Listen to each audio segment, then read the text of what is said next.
Para sa yung ginagawa mo na yun, Rob? Ito idea ni Kwento, ni Kaante. Kung itatapon na ata ring mga kunere, naisip niya na pwedeng gamitin pang paantala ng damo ng papaya sa mga puno. Kaya tinatabas natin ganito at nang kukortihan natin para pag inilagay sa puno, hindi makakakuha yung damo. Ayan, kagaya niya, no? Lalagyan natin ng butas. Dini yung pinaka puno. Si Kaanti lahat ang may kunyan, may idea niyan. Kinuha nga sa amin na para hindi masayang. Kaya bibiyakan naman natin para mailagay natin din yung papaya. Ganyan yan. Yan. Yan.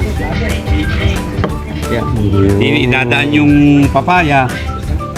O, tapos nandito yung papaya ngayon, nakaikot na ganyan, tatabunan ng konting lupa para nun hindi liparin ng hangin at nang noon yung damo hindi makatubo dito sa paligid ng papaya. Kaya yung puno ng papaya mawawala ng damo yan dahil dito.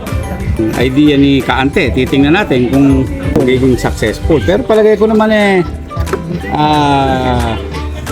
papakinabangan talaga. Kasi hindi makakasingaw yung damo, hindi makakatubo. Ano ba alaga niya? Ito, yung bagong project. Mamaya, ikakabit natin, titingnan natin kung sayang nga naman iniisip na kung kaya yung mga dyan, yung mga nanonood dyan, bigyan nyo rin kami ng kung tama ba rin naisip ni Kaante. Kasi sayang komento kayo. At saka may mga nakukuhang bagay din na hindi alam kung saan gagamitin. Kagaya may laman rin parang plastic. Tulak mo. Saan kaya pwedeng gamitin? Ayan.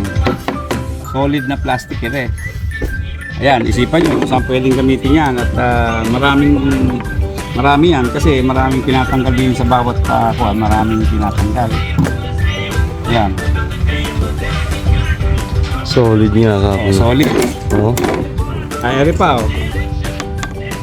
sabi ni Kaate, huwag nang tanggalin, pero tinatanggal namin at sayang, yung mga parang hook. Saan pa pwedeng gamitin yan? Ayan, dami.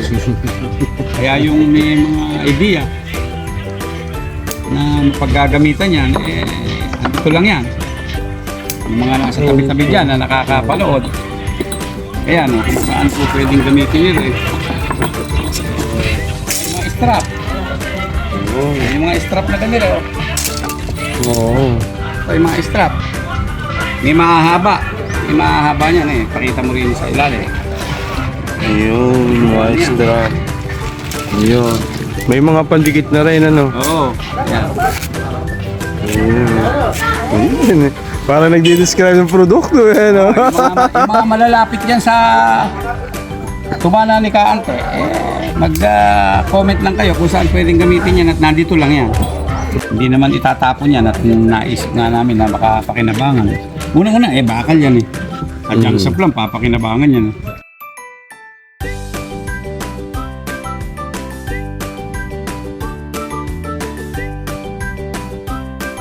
Pangantala sa damo, sa puno ng mga papaya, kaya ilalagay natin sa mga puno ng papaya.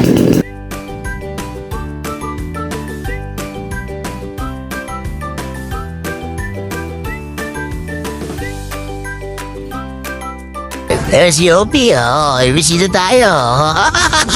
Ari na 7-Eleven sa Roque. Ari na 7-Eleven sa Roque,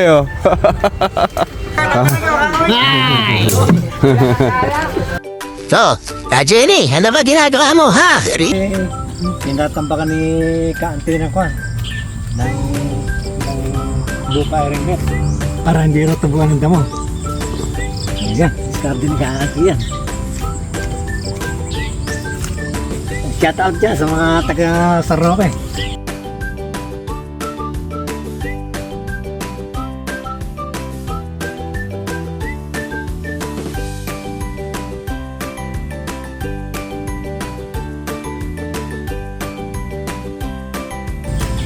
Kaya ganyan yung diskarte ni Kaanting sinabi sa atin na yung screen na yan lalagay sa ilalim ng puno ng papaya para hindi raw tubuan ng damo. Hindi nga siguro talaga tutubuan ng damo kasi alang sisingawan yung damo ikot ng screen. Tatambakan ng konting lupa. Hanatak mo ang tambak. At kuha na yan, siguradong lalaki yan na walang damo yung paligid. Yung kasi importante yung hindi damuhin yung paligid Kaya ganyan lang. Effective yung diskarte ni Kaanti na yan. Kante. Basta wag lang liparin ng hangin.